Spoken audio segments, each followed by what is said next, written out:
Shalom, frères et sœurs, que paix et grâce de notre Seigneur Jésus-Christ soit dans vos maisons et dans vos vies, dans le bureau dans lequel tu me suis maintenant. Nous sommes en train de parler des 3 types d'ennemis dans la vie d'un enfant de Dieu. Le premier type d'ennemi, nous avions dit, c'est l'ennemi des familles. Celui qui t'haïra le premier, ce n'est pas les voisins. C'est Judas qui demandera qu'on te vende. C'est Rubin qui demandera qu'on te jette à la citerne. Ce sont tes frères qui te trahiront. Deuxième type d'ennemi, c'est l'ennemi territorial. Dans la vie d'un enfant de Dieu, nous sommes appelés à vivre dans une entité territoriale. Et lorsque nous y arrivons, il y a des ennemis qui se sont déjà installés là devant. Et c'est un type d'ennemi qui étouffe notre épanouissement dans les lieux dans lesquels nous évoluons. Tu arrives dans un lieu, il y a les tribalismes, il y a les régionalismes, il y a les fils du terroir. Et quand tu arrives là, tu sens que tout ce que tu devais faire, tu es étouffé. Même que ce soit sur le plan ministériel, que ce soit sur le plan du travail, tu sens qu'il y a un étouffement par rapport à ce que tu es en train de vivre. Nous pouvons lire ça dans Juge 6, 1 à 6. Vous allez comprendre que les esprits territoriaux t'empêchent d'émerger dans un territoire donné. Et les types de combats que l'ennemi territorial amène, c'est les déplacements. Tu es poussé à aller loin du lieu de ta bénédiction. C'est-à-dire, tu peux arriver, tu es dans un milieu, tu commences à t'installer là, tu sens que les combats s'élèvent de toutes parts pour te pousser à migrer. Non. La Bible déclare que si on te persécute dans un endroit, tu dois aller dans un autre endroit. La seule question que tu te poses pas, pourquoi ils me persécutent?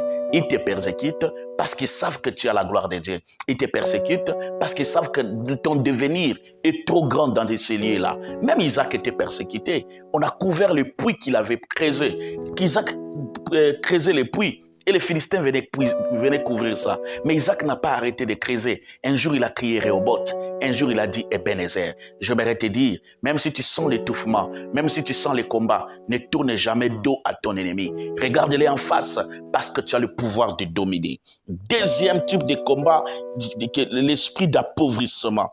Maladie, échec, perte et manque d'épanouissement. J'aimerais dire à quelqu'un qu'il peut t'arriver que tu arrives dans un lieu, tu arrives dans un quartier, tu arrives dans une ville, tu es tout le temps malade. Tu veux faire ça. C'est-à-dire que tout l'argent que tu gagnes va à l'hôpital. Tout ce que tu fais, tu n'arrives pas à t'épanouir. Tu fais des pertes.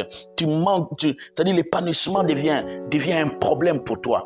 Bats-toi pour t'imposer dans ces milieux-là. J'aimerais te dire, l'ennemi territorial ne sera jamais plus puissant que toi, car le Dieu qui t'a envoyé en ces lieux est plus puissant que les territoires. Tu dois t'élever au-dessus pour l'anéantir et prendre possession. Sur la terre, nous sommes pèlerins, mais nous avons le mandat de dominer. Troisième combat, c'est l'esprit d'étouffement. Isaac, je disais tantôt, était étouffé. Il creusait les puits qu'on étouffait. Quatrième, c'est la résistance spirituelle dans tous les domaines. Tu peux arriver que tu sens une résistance. Sur le plan spirituel, tu veux commencer à prier. Tu sens que ta vie de prière d'hier n'est pas égale à la vie de prière d'aujourd'hui. Ne tourne pas les regards inquiets. Commence à te battre contre les esprits territoriaux pour prendre l'espace. Je vais terminer parce que nous n'avons que 3 minutes à dire à quelqu'un que le territoire où tu habites aujourd'hui, Dieu t'a envoyé là-bas pour dominer. Et lorsque les ennemis territoriaux s'élèvent, ne baisse pas les bras.